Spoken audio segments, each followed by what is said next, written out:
Hi, my name is Alex Leon, and I am from Guadalajara, Jalisco, Mexico. I'm studying audio engineering and music production in a little academy in the city.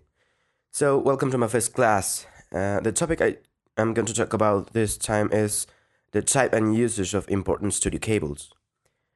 Sorry for my English. I'm not expert, but I keep practicing. But anyway, let's get started.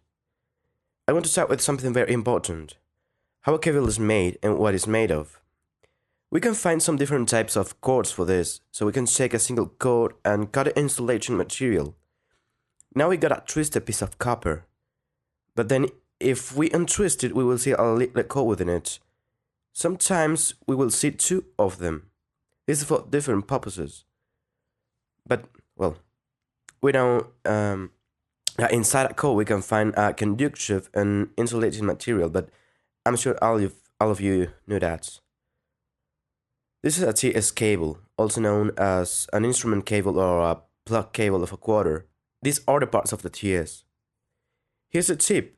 This is the part where the electricity flows through it, and this is a sleeve, the part that goes with the twisted copper to avoid some noises. This cable is unbalanced, so sometimes it will make some electrical noise, but we can avoid that by using a short-sized cables.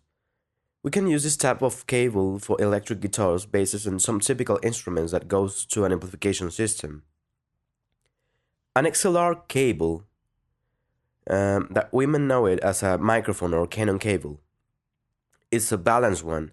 And what a balanced cable does is cancel some of the noises of the electrical flow. And this is because a core with a shield and two conductors are built inside it. Most of the times, the cable comes with a male and a female connectors in the ends. In the male connector, we can see three little peaks, and by the other side, three holes with a numeration.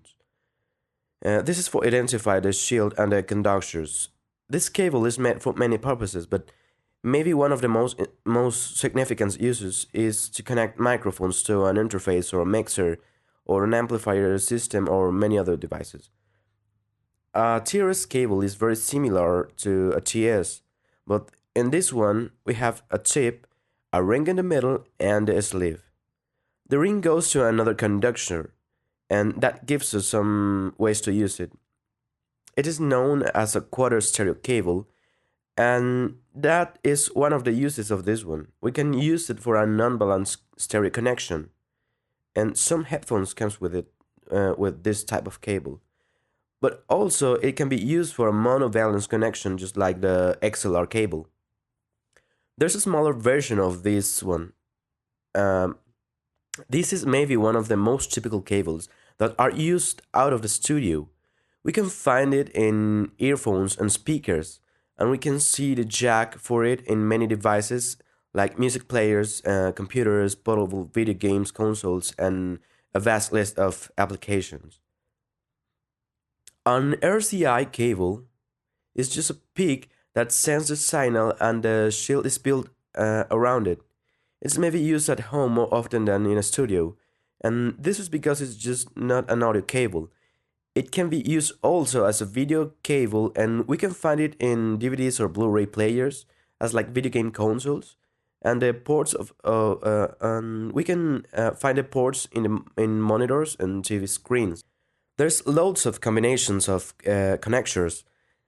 We can find some XLR cables to TRS or a TRS to 2TS cables, and that kind of cables will give us an easiest way to work in a studio.